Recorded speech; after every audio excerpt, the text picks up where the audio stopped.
Our movie begins with a girl named Madison. She's an influencer, just like many girls these days, but she's especially known for traveling a lot and sharing her experiences with people after visiting tons of different places. And this year, she's determined to travel even more than any year before. Right now, she's in Thailand on her own, and she keeps telling people on social media that they should travel, try new things, meet new people, and make friends. But this advice is exactly what's going to hurt her badly, and we'll soon see how. One night, she's out alone when an older man approaches her and tries to talk to her. Suddenly, another girl steps in, saves her from the situation, and walks away with her. That girl's name is C, and she has a large birthmark on her face that makes her easily recognizable. C warns her to be careful of men like that because they try to hit on any girl and start something with her. Madison tells her that the only reason she's alone in such a nice place is because her boyfriend, Ryan, was supposed to be with her, but he bailed at the last minute because of work. The next morning at sunrise, C takes her up a mountain to see the city from above. And as usual, Madison shows her followers how happy she is and how beautiful the place looks. When she tries to get C in the shot, C refuses and says she doesn't like being filmed. After that, C takes her around the city for a fun day. At the end of the day, Madison thanks her and goes back home. But when she gets there, she finds the door open, her room trashed, and all her documents stolen. She goes with C to report the theft to the tourist police. The next day, C shows up to help her redo all her paperwork, including her passport, but it's going to take at least 2 weeks, meaning Madison can't travel anywhere until then. She gets really upset, but C invites her to stay at her place, and Madison agrees. Later, Madison talks to her boyfriend on a video call. He was expecting her to arrive in the morning, but she explains that everything she owns was stolen. He doesn't show any sympathy or even believe her. All he cares about is that her delay will mess up their filming work. So she ends the call and tells him she wants to break up. C then starts taking her out every day to new places in the city since she'll be staying longer. Eventually, C takes her to her house in the forest. Madison asks why she was staying in a hotel if she already has a house, and C says she likes meeting new people and seeing new places. They spend the day together, and C tells her she has a surprise planned for the next day. When the next morning comes, she takes Madison on a boat to a remote island far from the city. That night, while they're sitting together, Madison jokes, "You brought me here to kill me in the middle of the ocean, didn't you?" C replies, "No, I won't kill you, but I will leave you here alone. You'll look for help on your phone, but it won't matter. There's no signal, no boats pass through here, and the nearest area is miles away. You'll start searching for food and water even though you're surrounded by water. And then you'll die, just like many girls before you. And I'll take everything you own and take your place." Madison laughs, thinking she's kidding. But the next morning, drunk and passed out, she wakes up to find that C was serious. C takes her phone and bag, gets on the boat, leaves her on the island, and sails away. C then takes over all of Madison's social media accounts, films content at her favorite locations, lives in her house, uses all her belongings, and even wears her clothes for photos. She accesses her bank accounts too. To hide the birthmark on her face, she edits every photo and video professionally, placing her face over Madison's and adjusting her voice to match hers. She also takes out a loan under Madison's name. Then she starts looking for a new victim. Eventually, she finds a girl named Jessica, who happens to be in Bangkok. She learns her exact location from Instagram. She goes there and watches her from afar. When Jessica enters an antique market and picks up an item, she approaches her and says, "That piece is fake. I know a better place with real items." But Jessica doesn't care, saying it's just a souvenir for her sister and doesn't need to be real. She feels embarrassed but keeps watching Jessica online. Later, she sees a post where Jessica invites her team, and anyone feeling lonely, to meet her at a hotel as part of a promotional event. She doesn't miss the opportunity. She goes to her and says she's a huge fan who follows her all the time. Jessica lets her sit with her for a bit, and she tells her Madison's story as if it were her own, saying she feels lonely. Little by little, she gains Jessica's trust and starts doing the exact same thing she did to her first victim, Madison, and she even manages to steal her bank card. C takes her to Madison's house, claiming it's her own place. But the moment she walks in, she finds a rose on the floor, candles, and a romantic setup.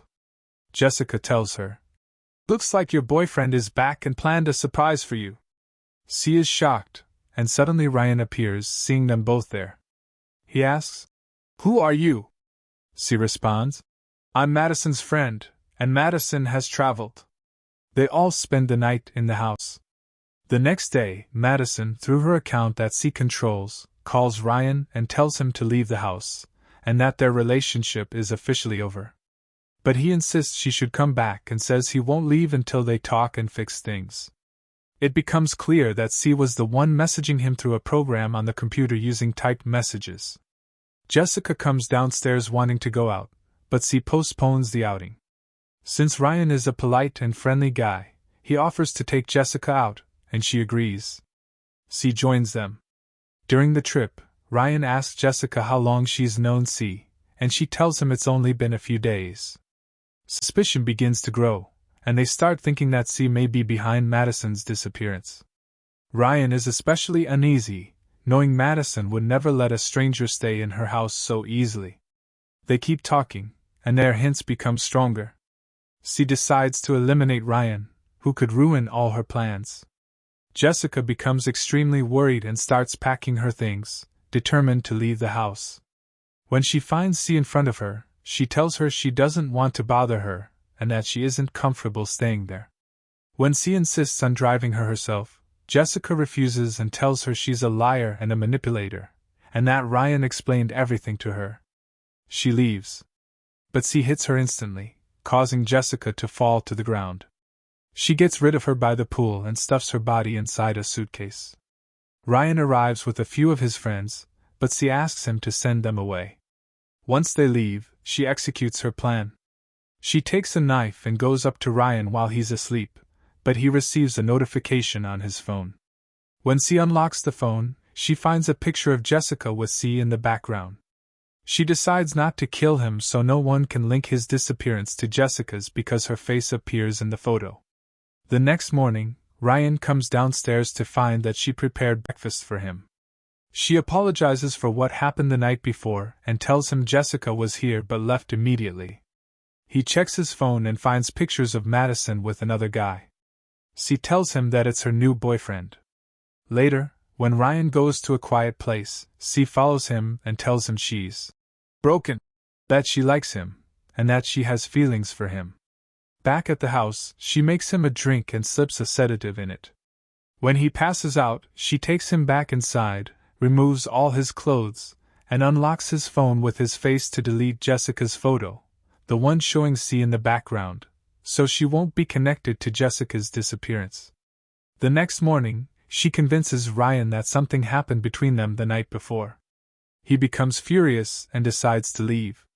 C goes with him to the ferry he's taking, and once he leaves, she goes back and burns everything related to Madison.